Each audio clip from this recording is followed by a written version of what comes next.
Welcome back, y'all. Welcome back. Yo. Welcome back. Oh my goodness. Welcome back to, we're calling ourselves right now somebody's cousins because we are. We're somebody's cousins, and so are you. And so today we're back to talk about Nature Boy again because it's that serious. I do believe. And it's not even just him and what he did. It's just like the fact that this happened to so many people, and we are going to bring back some research about how this could happen to one. How this could happen to someone you might know, right?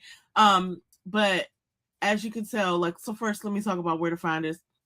You can find DJ at Reality and Beyond TV, and everything is in the description box this time because I kind of got my stuff together a little bit. And then you can find me at Yes I'm a Unicorn 24/7. Okay, welcome back, Damita Joe. So yes, welcome back. Welcome back. We're gonna jump right in. Let me say, okay, so not to recap our last thing, but I just want to talk about where we left off. Last time we were talking about the Hulu documentary about Nature Boy, which is kind of like what brought us here, because as I was recalling, I remember my sister telling me about this guy online, and I know who he is, but I never watched it. And then the last episode of Somebody's Cousins, Mita Joe said, "Hey, you should watch the Hood Horrors documentary because it's a lot more detailed." I was like, sure, I'll check it out. I go over to this man's page, Hood Horrors, which I've linked also in the bio or in the description. And this man has a 47-part documentary. Now, I only watched 46 episodes because one of them is hidden, but I think he mentioned in one of the episodes earlier on that he had to take some stuff down, and that might have been one thing that he had to take down. And my God, this guy was detailed. All of these episodes were at least 27 minutes. They were the average about 30 minutes per episode. There were a couple of them that were a little longer. I think one of them was or two of them were maybe closer to an hour. But he gave great detail.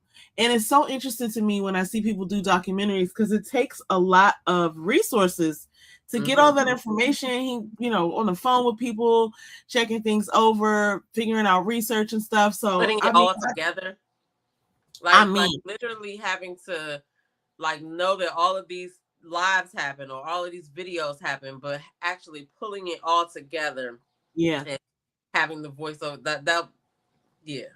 The voiceover and the background music, because I actually found myself kind of bopping to that too. Because I was it'll be it's a long documentary. So when I was, watching it in between, whatever, it's like a familiar sound, you know what I'm saying? But anyway, so let me just start there because there were a lot of people who were covering this real time. I know you can name a few. The T, there was Sweet Ma for Life. I think I saw, and okay, so I think I probably identified with her the most out of everybody. And then there was Fendi Fee. Okay, now she's hilarious too. She's funny. I gotta just give a shout out to them real quick because I have to say, as I was watching it, I was getting it's a lot of energy that kind of zaps you when you're thinking about what is actually happening to these people in real time. And I'm so glad, part of me was so glad that I already knew what the fate was, because I would have been so worried about these people. I would have been so worried about people, and because they were you saw leaving and going back, and so the people like Ashe Divine, Fundi Fee, Jazzy G, I think her name back then was Jazzy G Lovely, but now I think she's Jazzy Reloaded, and there was a host of other people. They that some of them are no longer obviously doing videos now, but they were worried. People was what is gonna happen? When they hadn't heard from somebody or whatever, it's okay, they went dark or they're not posting, and then somebody like Ashe Divine would come out when she found out something and put it on blast and make them have to respond. It was like you said when we were talking a couple of days ago about it, it's the audience is now the, what did you say, the fourth wall? So yeah, broken. So it's interesting. It's a player, you know what I'm saying? Yeah. Anyway, for sure, will call up, as you saw in the video, people will call up to try to talk him out of something or to try to counsel them or whatever. It's those will be just random people who will be watching and see what's going on, and then like, oh, let me try to explain what he's talking about to her. And some women will call up and try to get the women to see his side, and then some women will call and be like trying to snap them out their trance, like, you know what I'm Yeah. saying, blink if you need help type of thing. But anyway, I'm sorry I interrupted that. No, you're good. You didn't actually. It's interesting to me because yeah, like you said, I feel like the camera, like the fourth wall, we were the fourth wall. Now, when I say fourth wall, it alludes to like a TV show, and like whenever you talk like what's the name of that show, House of Cards, where Kevin Spacey would talk to the camera and he's breaking the fourth wall. That's what they call it when you're talking to the audience, because it's supposed to be like we're not there, like you're living your life, you're doing the scene, and we're not there.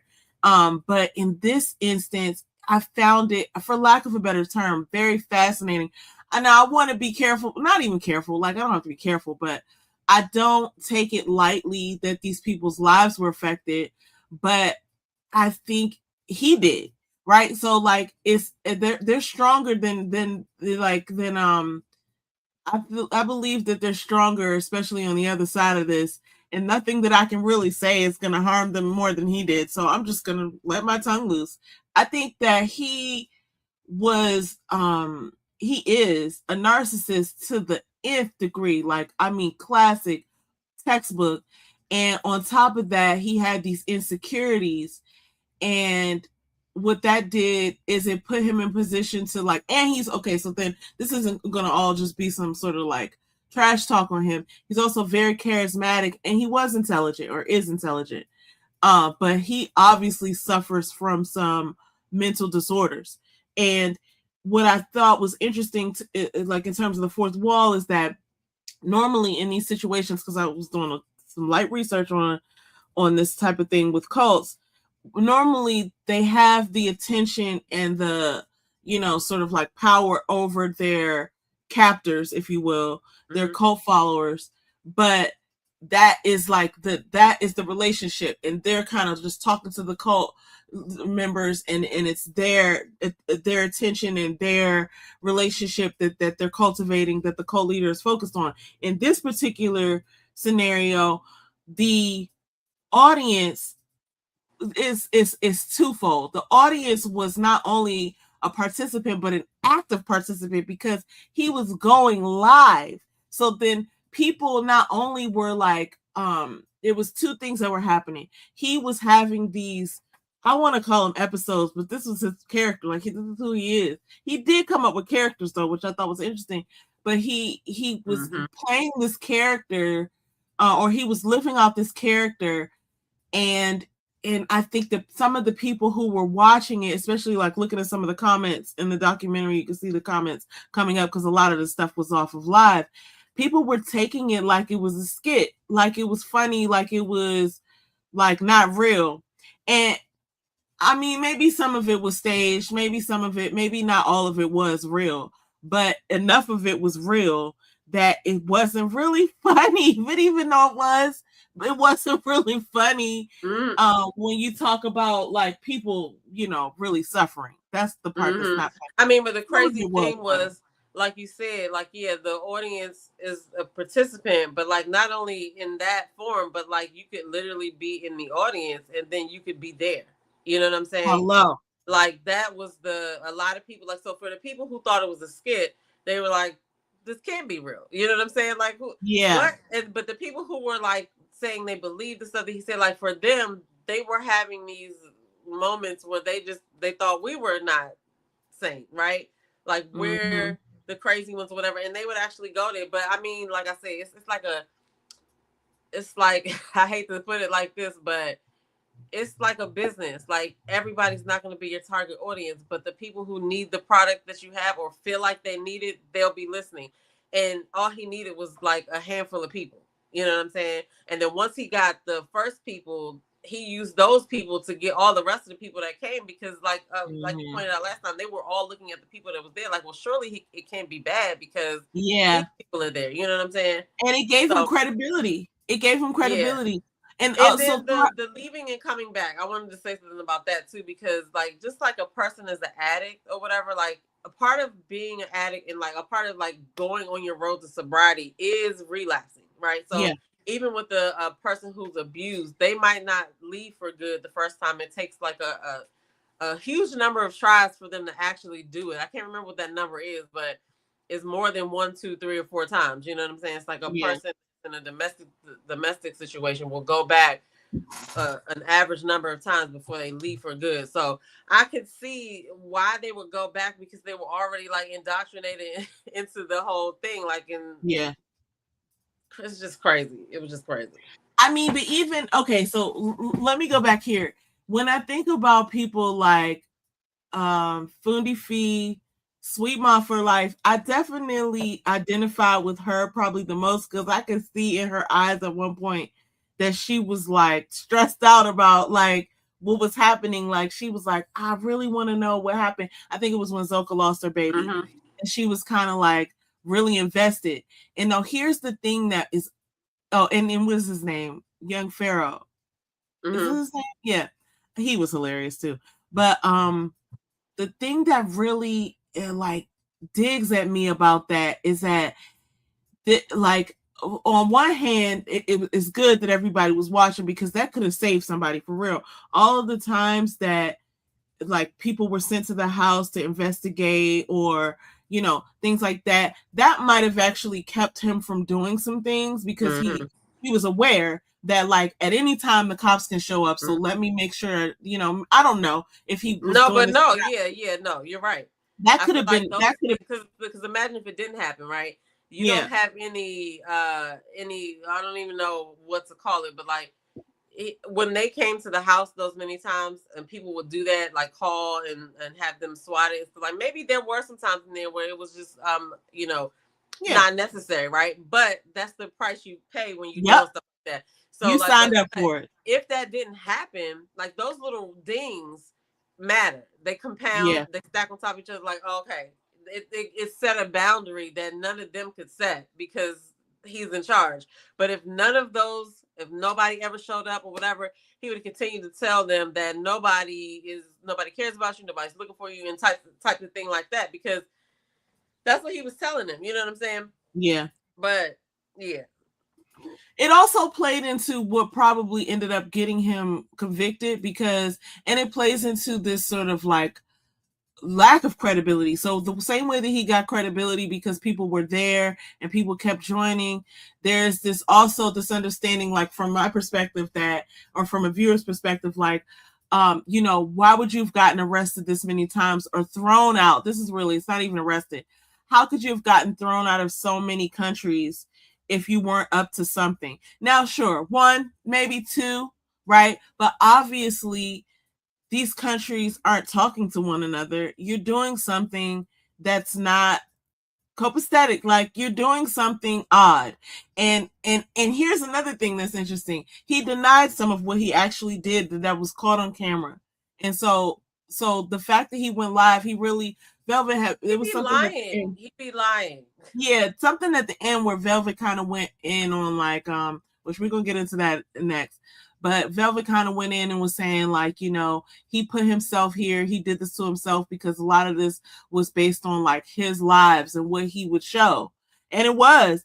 And so, but it's interesting because it kind of almost is not almost, it is definitely an admission of guilt. If you have to go back and lie about what we saw you do on live, then you know that it's wrong. You know that it's not acceptable. And so even as a narcissist, like, you know, he had to make some sort of sense of not being able to tell the truth, right? So like and I think he did, especially to his followers. And there's a part at the end that I really want to talk about, the court case when the judge basically sent him out, or he decided to go out. I'm going to talk about that towards the end. That court case was fucking crazy, and the fact that he tried to fire his lawyer in the middle of the whole thing. God. Poor guy. Like I didn't feel sorry for him at first, because I was just like, how could you be defending this guy?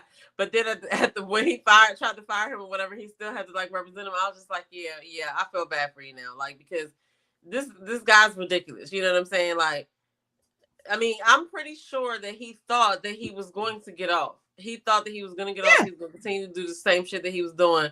and the disbelief on his face was almost like I had forgot about the time that TKO Capone had Neytiri come to him, and he revealed that look on his face there in that video. Yeah, he was like, that's how I feel like he felt for real at the trial, because he was just like, what? You know what I'm saying? For sure. And so it's so funny because you brought up a couple things and it just kind of got to me in my mind, because there were times throughout here that I actually did feel some sort of like way, like oh man, maybe he's not all bad, right? In my mind. And look, I do think parts of him are a monster and parts of him are a victim in terms of like what he's suffering with in his mind. Like, I don't think he should be out of jail, because I don't think he should be. I think he is a danger to people. I think he could cause somebody harm. He's already like, what is the word? He's already displayed that he can control the minds of people. Yeah, he can get a group of people to do whatever he wants them to do. So and there was even. Go ahead. I'm sorry. No. I cut you off. No, because I was even thinking, okay, now that he's locked up, I was like, I wonder if, because I was seeing the people who were still left supporting him, and I was like, I wonder if this Bam is gonna recreate this shit in jail. Like, I wouldn't be surprised. I mean, he was able to get people to send him stuff and do all that. So but I mean, he's still going live. So talking about anyway. There was some footage towards the end of the documentary, maybe like episode 45 or 44, where he had these people in jail like bowing to the camera. Like, I don't know. It was actually it wasn't in prison though. It was before he got sent to prison. It was probably like in the DeKalb County jail. But he obviously has a way and a formula to capture people's minds like that. I'm not gonna lie to you. Like, he definitely did that. Like, I don't. Well, and here's the thing. Go ahead. No, I feel like he did watch other people and took parts.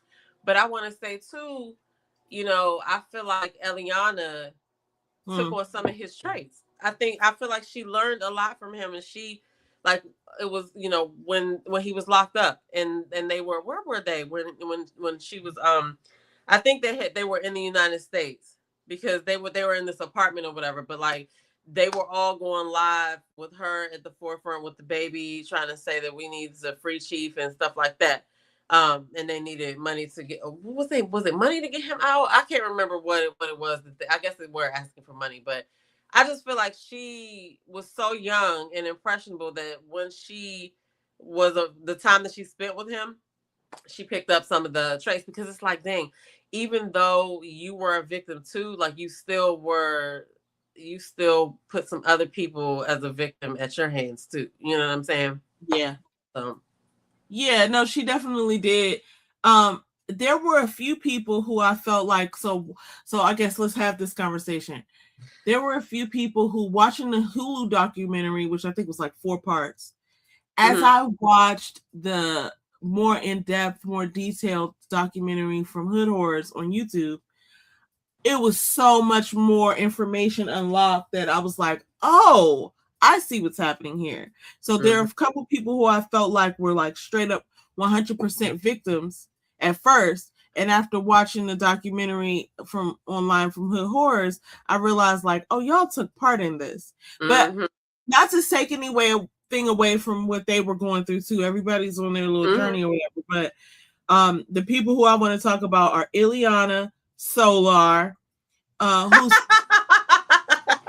why you say his name like that? Okay. He's bad shit, everybody.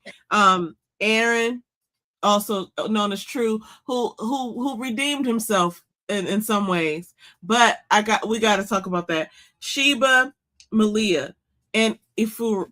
I don't know how to say it. Afaru. I really wish Joy was talking, because I really rocked. See, I've rocked with a few of the main ones, right? Not really rocked with. Not, that's a bad word.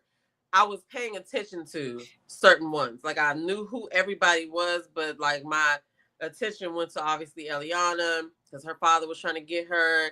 And then when Joy seemed like she was like a cool down to earth chick or whatever. And like I remember when she was trying to leave, and but I don't really remember. You're gonna have to remind me about Pice's story because I can't remember. He said he was funny, so. But Solar, I definitely remember. Oh, but Solar, did they do anything in the documentary about Jaguar White? Yeah, they did. They talked about how Solar hooked up like with her somewhere down the line. They were kind of like, I guess doing some music or what have you. And I didn't realize that she had lost her son. Yeah. So it was weird, and she was going through some other shit on the internet at the time as well. And and he was a part of it. Like, and here you are, right here where the drama is. Like that. And then right after that, then he got with Velvet, who was with somebody else at first. But yeah. Ellen! Hey, Ellen! Ellen saying, hey, okay, wait, let me put this on. Ellen V, what's going on? Yeah, it's been years. It has been years. Hey! So, look, let me tell you what had happened, though. I had a whole baby. He's one. Mm-hmm. He's downstairs.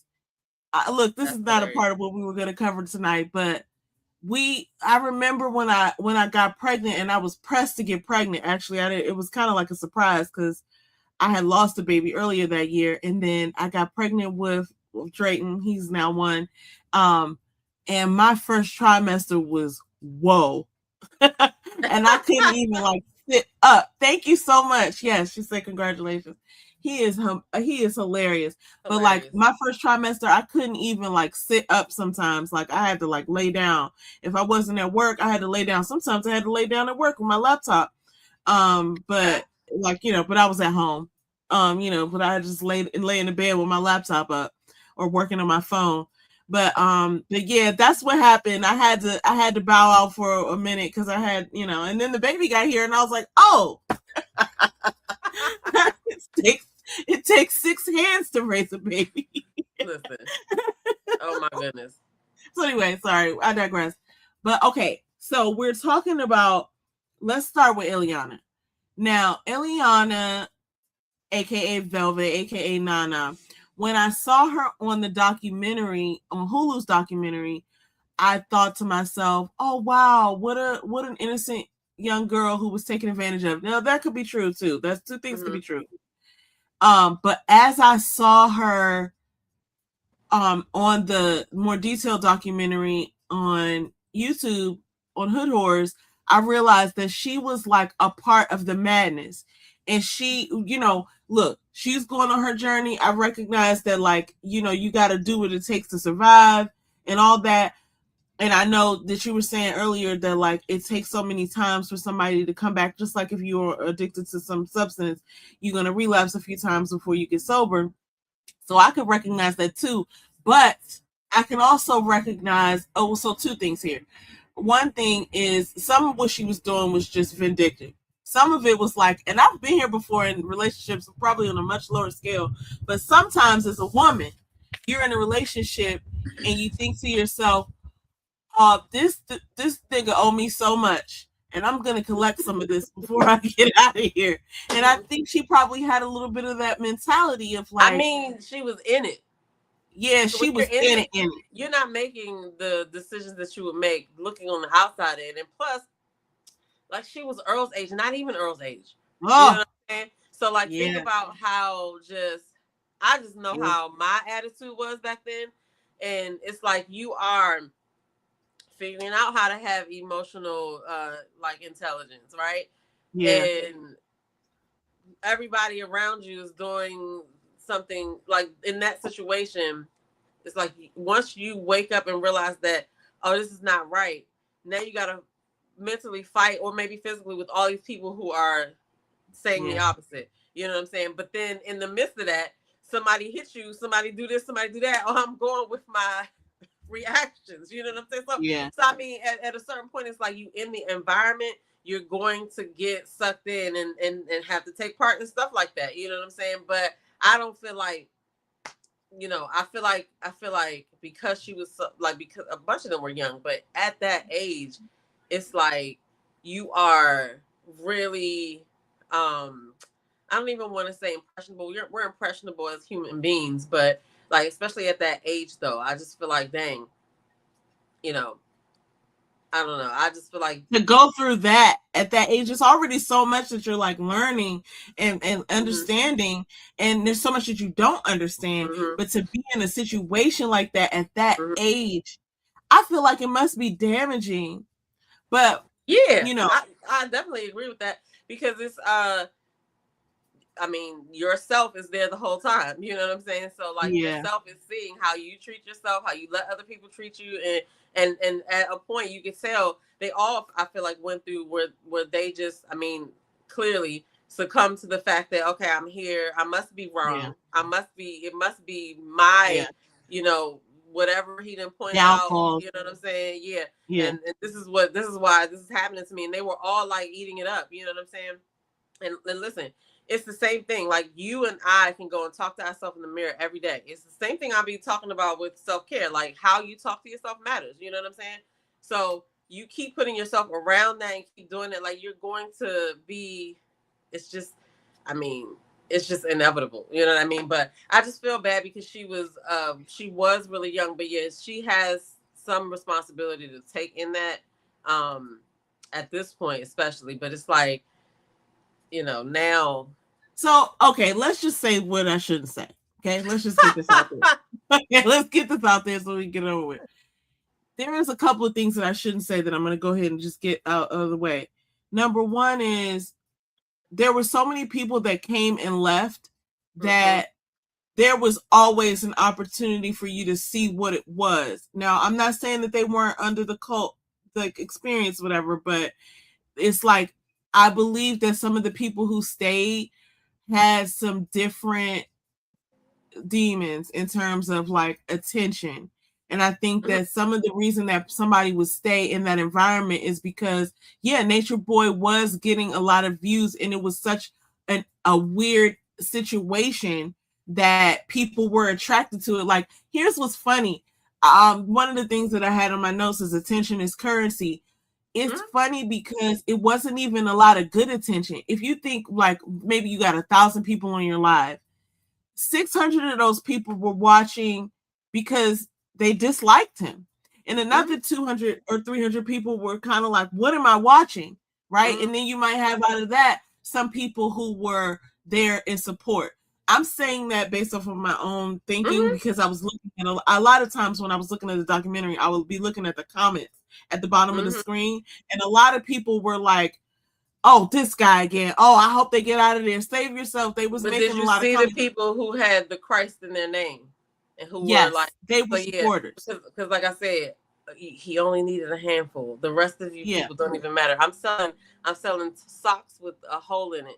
I only need a person with 4 toes. You know what I'm saying, to buy this. So all of you guys was like this. That's the kind of situation. Like, yeah, he was okay with putting that out there to get the people that would come, right? The people that follow what he's saying. But even when you tell somebody, oh, it's okay, at a job, right? You don't like your job, you know what I'm saying? Granted, you get paid to be at a job, but you don't like the job, but you still stay. But you see a lot of people leave and get other jobs. But for some reason, you still stay, even though they are not treating people right. It's the same kind of mentality because somewhere in your mind, you've ingested what was going on. Like, you're not good enough to get another job. This is the last place you're going to be. Because really and truly, all the stuff we saw was all the stuff that we saw. But think about how much we didn't see. You know what I'm saying? Which makes it even worse. That, you know, it's like in that situation, you can't make a sound decision unless you're really, really woke. Like, you really snap out of it and realize, oh my God, let me get the fuck out of here. You know what I'm saying? Just like when they I can see that. But I can see that. You got other people that's in there also being like, where you going? Like, actually dragging you back in when you trying to make a run for it. You know what I'm saying? Yeah, but okay, so here's more of what I shouldn't say. I would say that's the truth for most people, but I have this sneaking suspicion that the people who stayed for a long time were wondering, well, what will I even do after this? And at least here I get these perks, this thing, right? I mean, and I think she was for reasons like that. I agree. I think she was number one prime with that sort of mentality, in terms of like, I think somebody said it about Musa, like he actually, I think it was his baby mom was like, I tried to get him out of there. She went back. She thought she was going to get him out of there, So but that was he Joy basically story. had the mentality that like, oh well, I'm somebody here. People are watching me here. When I go back into the world, into Babylon, as they would say, maybe I won't be as important as I am here. And I think that part of that is a cult mentality, but part of it is like, come on, like this is the audience was the fourth wall audience character was really kind of like influential in that way, because you're not even seeking, as a part of it was like, what are y'all actually doing? The fact that they couldn't see exactly how it looked, just, I mean, for me, just lets me know that you still, even if you're staying because you feel like if you staying because you feel like this is all you're going to get, and you can't see, oh, wow, I'm actually going to be, looking crazy or whatever, your mind is in it. You know what I'm saying? Yeah. Just for the fact that you think that it's better there. That's the whole, like, thing. Like, you know what I'm saying? Like, people can say whatever they want to say, but if you get up and tell your child for 2 weeks the same sentence, he's going to start repeating it. He's going to start believing it. You know what I'm saying? Humans are impressionable. That's why people say, oh, watch who you hang around. Oh, don't say this. Don't talk to yourself like this, because you are, whatever you get up and tell yourself in the morning, you're going to start believing, you know what I'm saying, on a repeated basis. So that was the whole thing behind just the cult mentality that I kind of gathered. Like, it doesn't matter what it looks like to me as a person who is like on the outside, because they feel like they got a crew. They feel like they got a family. They feel like they got some type of bond. They feel like they have something to believe in, even though it's really not, you know what I'm saying? Like, you can't, it's not like what they in think. a relationship with somebody who is not, like, nobody, you can't see it, but everybody on the outside can see, oh my God, why is she with him? Or why is she with him? And then it's like, now here's interesting. Like, what was I thinking? Let's have this part of the conversation. And I won't even say this is something that I shouldn't say, but this is not like my overall thinking of this person. But I will say this about Eligio, whatever, Bishop, is that he was charismatic and he did say some things that were true. I think, unfortunately, like, especially in our society, I said this before, but like, this is some things about our society and like our culture in America that we are just not equipped to deal with some things. Like, I think sometimes when people say something, like when somebody says something that's a lie and you think, oh, they're just a liar. And it's like, that doesn't mean that they can never say anything true. And it's vice versa. Just because somebody says something true doesn't mean that they're not manipulating. Right. And I think sometimes, especially when so there's a different thing when like it's individuals acting as individuals, but then there's another thing, this online culture of like we make up the society, like we are the comments type of thing. Like, you're in the comments, you're kind of like, it's a different personality, it's a different monster. And I feel like one of my earliest like observations is that I don't really think, first of all, I don't think society is like really equipped to see, like, to understand like what a narcissist is, or certain mental disturbing behaviors that people might have. Like, I think we just like, oh, this person's a liar, or this person's oh, he must be having a bad day or whatever. And we can't diagnose people. We can't see like, oh, well, this person is this way, so this behavior is a part of that. It's like, well, he lied. Why did he lie? And then, or if somebody says the truth, and then it's like, oh, well, this person tells the truth, so I don't think they would lie about it. It's like, well, two things can be true. You know what I'm saying? So I think that's like a big part of it. But he was charismatic, and I do think that these people in the beginning, and what we talked about last time is who joins the cult, people who are like having life changes, they're looking for community, they're in a transition in life. A lot of these people were young, like under 25. And I would say that's kind of like the spot. Wow. Like 21, 19 to 23, I would say 19 to 25 even. Like, I won't even go 19 and underneath, like anywhere up to 25. And I'm like, yo, like I said, you can take advantage of the fact that somebody believes that you're like you were saying, like, okay, if a person doesn't lie, right? A younger person would you could take advantage of them like that, and to make them feel like, yes, I am always telling the truth. You know what I'm saying? And that's kind of what he did too. Like, he put stuff to them in a way that they didn't know enough to even have an argument or a debate with him, Oh, for because sure. you know what I'm saying? So it was always so easy for him to do it, but it was just crazy to watch it happen, because it's like, bro, this is crazy. Here's another thing that I picked up on. So he stayed with a couple. So in his fosters, they went into all his childhood stuff and everything, where he grew up and how they were in foster care. He stayed with their foster parents, him and his brother's foster parents. I want to say it was in Ohio, but I could be wrong. They were like leaders of a church. And then he later on, when he became older and he was like dealing with like doing male stripping and barbering, and he said his clientele was like gay men. He was dealing with this man who was also like a leader in the church, who Mike ended up Brown flipping him, huh? the Mike Mike Brown guy. or something like that. It's on Hulu, Ellen. Mm-hmm. It's on Hulu, and it's under this guy named Hood Horrors. But there's also a shorter version of the documentary. I'm sorry. I apologize. I just mixed that up. The documentary for Nature Boy is one on Hulu, but then there's also this guy who did like a breakdown on YouTube, and he goes by Hood Horrors. Hood Horror 1. It's in the description box too. I made sure to put it in there because his was so detailed. And it's hard to watch sometimes because I mean, keep in mind, he was doing it with Nature Boy. Nature Boy was sending him this stuff and helping him get this together. This is the content he was paying for, is what he put in the documentary. So he got the real, stuff that Nature Boy said. Like, but did you? Anyway, I'm not going to go into that. Anyway, keep telling Ellen. Well, don't lose that thought. Don't lose that thought, because it's just so easy to like keep going on this because it's so much. But keep telling Ellen what she can find. It's so much, but I think it's important for us to talk about, because it's certainly going to happen again. Maybe not with this person, but it's so easy to get wrapped up, especially online, and really believe somebody for what they're saying and not really know. So another thing that I noticed he would do, so this is why I bring this up, he was staying with these people who were church leaders, and then he had this relationship with this man, Mike Brown or whatever, who was a church leader. I noticed in his doctrine that he was teaching these people that he would be using some scripture.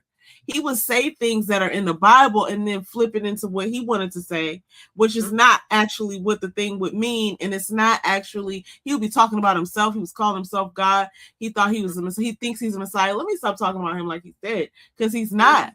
He's alive. He's in jail, but he's alive. He did admit that he took different parts from different people. You know what I'm saying? And he is charismatic and he does know some things, but it was just the whole manipulation and how it ended up. Like, it's just like though, because when people do that, it's like it sounds familiar. It's like, oh, he must know what he talk about because I've heard that before, right? Or it's adjacent, it's truth adjacent, and this is where we have to be careful, because he had some tactics here where he knew. There was one episode later on, maybe in the 30s, because it was like a 46-part thing, somewhere in the 30-something episodes, where he said, look at these people, because by then they were already in the Atlanta house, and they moved from all these countries and stuff outside in nature to this house in Atlanta. And he said, do you know how to do this? Do you know how to brainwash people? And when he said that, I was like, he knows what he's doing. He's not just doing this like by happenstance. He knew what he was doing. And a lot of people would talk about how, oh, I talked to him, like before they would come and join the cult, there would be a time where he was talking to them in the DMs or talking to them live, and they would be enticed by what he was saying. Like, what they usually wouldn't come there unless they had the ongoing conversation or whatever. But there was a point where I feel like he admitted that he studied how to brainwash people or studied how to do this whole thing. I just can't remember exactly what he said, but I just remember thinking, okay, because you got a little bit of all of these people or all of these little teachings or whatever, and you're twisting them. You know what I'm saying? So, so I think these people, some of them came, and then we're gonna go back to Eliana in a second. some of these people came because they did believe in like this natural way of life, living off the grid. They wanted to reject the system. And all of that stuff is not absolutely 100% wrong. I mean, and it's up to each person to decide what they believe. But I do understand some of the things that he was saying. I'm not saying that he was right with what he was doing, but some of the things that he was saying were true things. You know what I'm saying? But it doesn't mean that he was doing the right thing. And as you can see, as it escalated, you started to see that he's not following his own rules for other people. He was able to have erratic behavior. He didn't have to have discipline. And then once he started eating meat and drinking and doing all this stuff, I was like, why are y'all with this? It was wild the way that he would take people's women from them and they would just like take it. Some people did leave, so let me not to put that on everybody, but some people did leave. But I want to take it back to Velvet for a second because she had to see some of this stuff, and I do think that there was a couple parts where I don't know if it was her just being a victim. So she came back like at least 4 times. She came back at least 4 times. When she did finally leave, they were in Puerto Rico, and she came and stayed with somebody else in another cult in Puerto Rico. And I just thought that was a weird move. Like, if you got a restraining order against this person in the States, why would you put yourself in the vicinity of them? If you go so far as to get a restraining order and have it in place, a legal protective order, so that you can protect your body from this person, why would you go outside of that protection zone near them? You're right. And it just didn't seem really, it was more to it than that. And then the fact, and so this is why I'm coming with the vindictive part, and this is why we're going to talk about Solar's ass, because there was a part of it where I thought, okay, yeah, I would be pissed off if I got out of that cult and realized how much time I wasted and how I believed it, dude. And so I feel like Solar took some of that energy at first, but then I just came to see what a faker and liar Solar was too. And I totally see where he was vindictive in that he wanted to take his girl. Like he started out, he got out of the cult, and I think first he was with Naturi. That was the first person that he was with. Now, Naturi was the one who got him actually arrested, convicted. And so, and there was so much to that story. I mean, that was a wild thing. I'm glad she did what she did, but it could have been possible that they didn't win that case. Okay. There's a lot with that was like head turning. It was like interesting. The things that played out. Okay, that's all I'll say about that. But because she left too and came back. When she left though, she was talking big shit, and she went to this other guy who was talking. So it's like weird. So now when she leaves, and she's the person who has put your captor, like your captor, who you are bowing down to, the person that has put him in jail, who you are trying to, go against and going on live saying, "Oh, can't believe she did this." Da, da, da. So he immediately was like kicking with her. So I thought that was interesting. Then he goes on and starts talking to Velvet. Now there's a bit of a pattern here, right? So then he goes back and he gets Naturi pregnant. This is Solar. And then he goes and gets Velvet pregnant. And it's just like this weird thing that's happening. But think about it. You're thinking with your brain right now. They were in a cult. They know who they know, right? And yeah, there was some get back on Solar part, but it's fucked up now.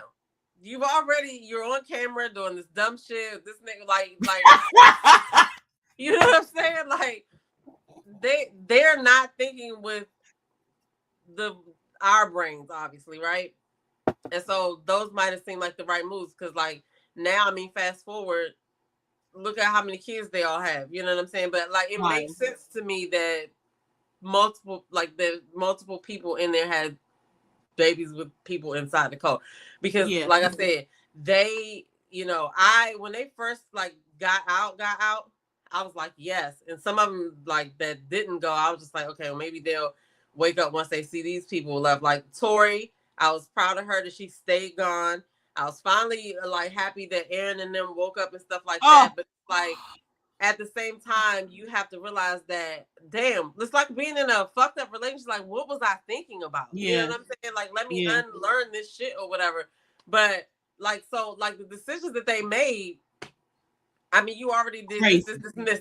And on top of that, like I said, who knows what we didn't see? Like, I didn't know the part about he made all them get married. Like, I didn't know that until I watched the documentary or whatever. I didn't know that. It's just a couple of things that I feel like happened that you can't unsee as a person.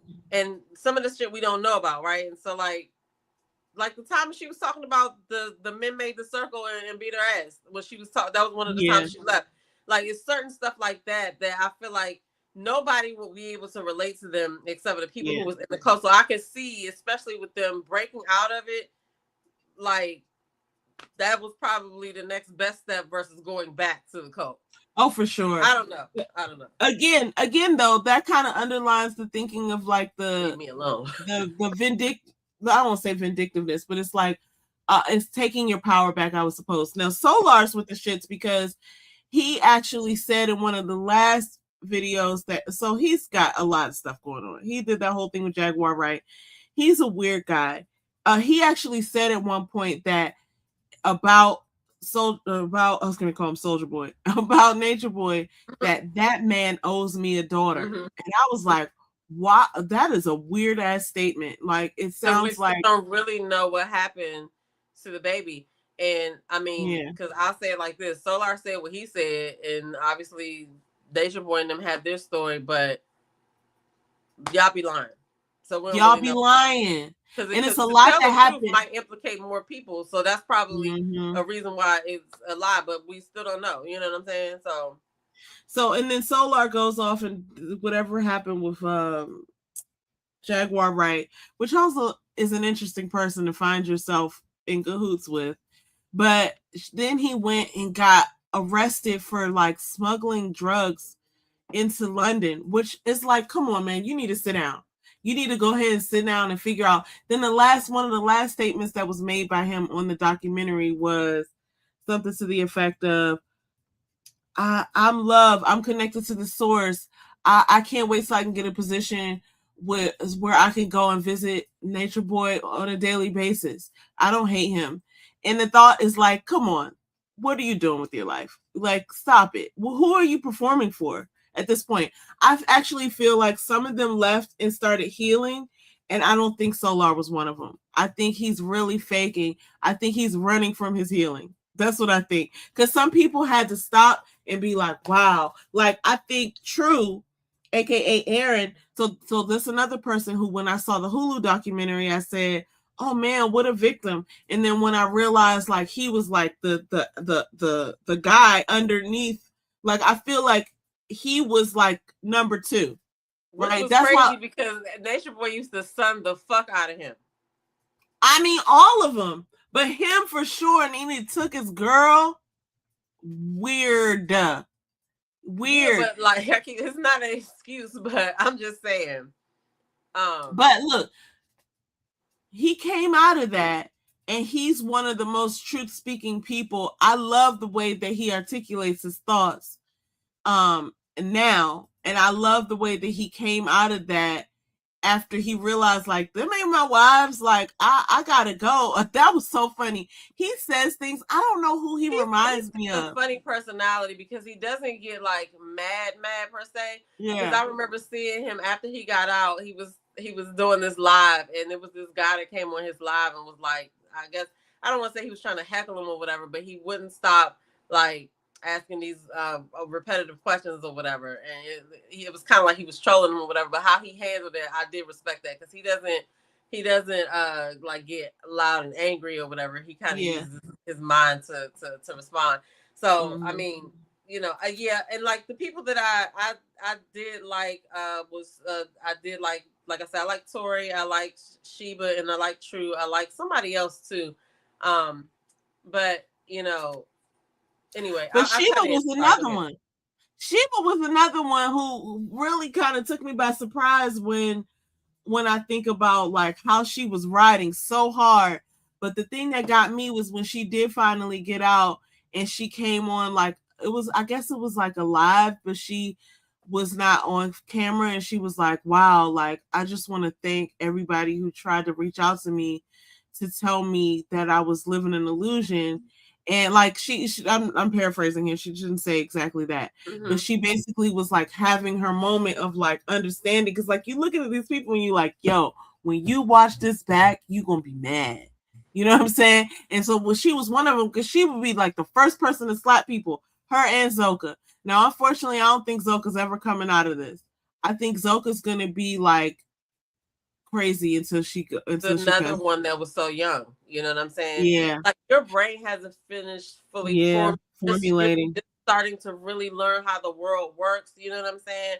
Like you're there's like a, you know, and are there people who are 23 or whatever or in their 20s that kind of know what's going on? Yeah, but at the same time, your mind is so impressionable. You know what I'm saying? Like how things happen to you and how you process them will affect the rest of your life at that age. Like, so like now, like it's, you know, they've created children and now they have to like to raise children that came and make them understand out of a crazy ass situation and understand why you can't see your dad. You know what I'm saying? It's just wild, but it's so crazy how like as a young person you can make decisions that can affect the rest of your life and you don't even know what's really fully going on yet. You know what I'm saying? So that is just, you know, unfortunate that they felt the need to run to that, because like you were saying, like if that was better than what they had to go back to, imagine what they were not trying to go back to. You feel what I'm saying? So, or how they perceived it, I guess. You feel what I mean? Because I feel like Velvet's father was coming to get her, and that's something she's gonna have to watch over and over because it lives on the internet. You know what I'm saying? About how he really was serious about flying down there and coming to get her. And right about a lot of the stuff that happened. You know what I mean? So I don't know. Okay, look. At the end of the day, I'll be like, I don't know. Hello. I feel the same way because I'm like, okay, you know, at this point, I recognize that this guy, Eligio, is still, he's not like out in the streets, but he still has influence over people. And there are still people who can, unfortunately, learn from this and implement some of the things that he did that worked. And well, that's he's not the only one though. Like there's a bunch of different videos on Netflix. I feel like there's a couple different cult documentaries on Netflix. But like, yeah, this is just one because I think the reason why this one was so what's the word? So like jarring or so like because they were all Black people. You know what I'm saying? That's the thing that really, I think, was the pull for people to come and join the cult because he was saying some real stuff about the Black experience in America. I also, this is not a popular opinion, but I do think that some of the things that were handled with his case were not legal. I don't think that his case should have been handled the way that it, like, I'm glad that he got locked up. So let's just start there. But I would have had some problems with the way some of the things turned out. But okay, talking about the case, there's this one thing that I wanted to bring up that I thought was interesting. So the judge had COVID, right? And then she proceeded with the thing anyway. And then he was in there for like at least a day saying like he didn't want to be in there. He was like, oh, you should pause the proceedings because you have COVID. She didn't do that. That's when he tried to fire his lawyer because he's like, you shouldn't even suggest that we're in here. Right? Okay. But then this is what was interesting.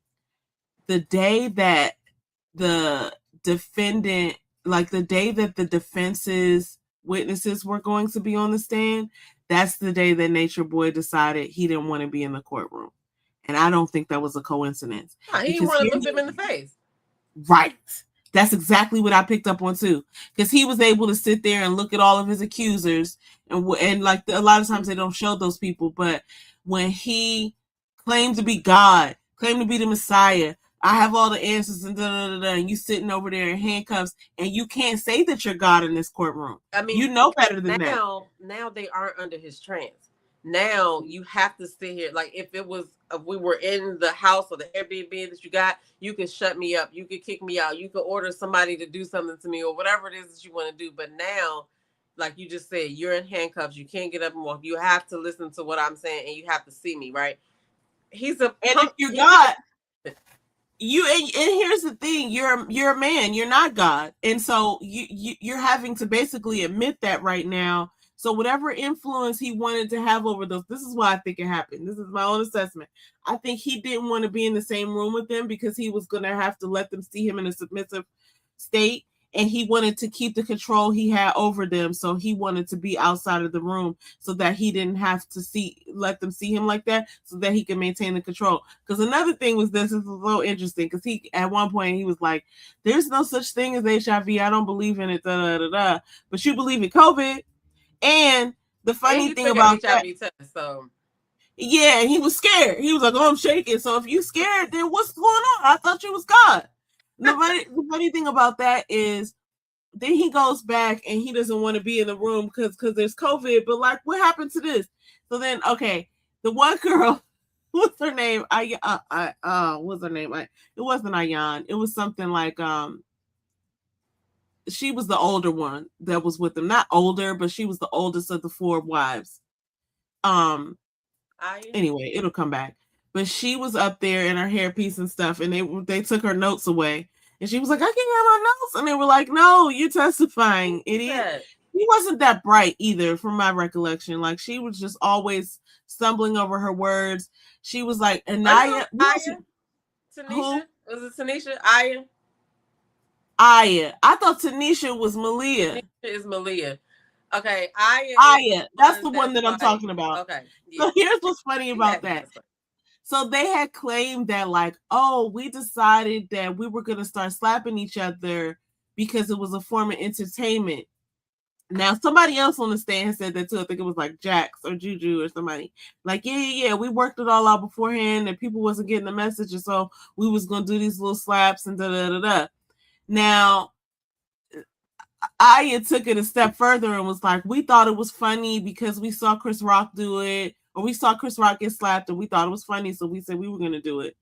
And then the first question that the prosecutor asked when she's cross-examining is, you realize that slap happened after March 27th, 2022, after any of this stuff happened. And she was like, oh no, I didn't realize that. And I'm like, see, this is why y'all shouldn't put her on the stand. Like, it's a bunch of stuff like that that's like, none of this makes sense. And the glaring thing, which is why I couldn't understand why, like, if Ephraim and Zoka didn't come out of it, was because, I don't know, did Zoka testify? I can't remember. I know Ephraim testified. I can't remember either. I know Eliana did and Solar. But here's my thing. If you up there and you defending him and he's so innocent, why do you have to lie about what actually happened? You literally just lie. You have to lie. You have to lie. You have to sit up there and lie. And that should be your number one understanding that, like, this guy's not who he says he is. But anyway, look, a lot of these people appear to be, like, healing on their journey. Sheba, we already talked about her. She's, like, on her healing journey. But I have to say, like, the takeaway for me is that this kind of thing can probably happen to more people than we realize.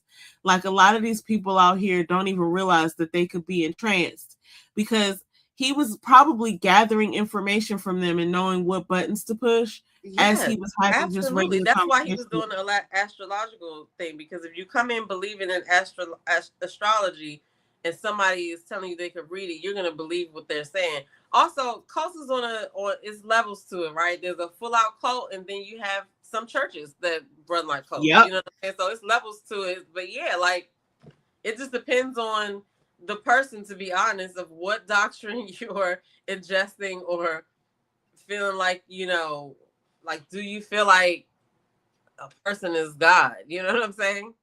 Wild. I mean, look, I'm not going to say wild. Everybody has their own life and their own decisions to make. And, you know, listen, I'm a Christian. I do believe that God is going to come back, but I just know that it's not going to be this guy. Alicia. Like, it was obvious to me. Look, okay, so I can't even say that. That's so mean. Like, that I was getting ready to say No, something so because mean. listen, we're looking. I'm looking at this as me. It's no way I would have even wanted to do it, but had I ended up there, I probably would have only been there for 5 seconds because it just can't This happen. is not You know what what y'all I'm saying? record. This is not. You know how they be like, this is what I ordered online. This is what I got. Like, yeah. And a lot of people went there and recognized that like early on and rolled out. Like, they had to give up their money. They had to separate their ties. They had to do all of these things that Yeah, are that's like crazy.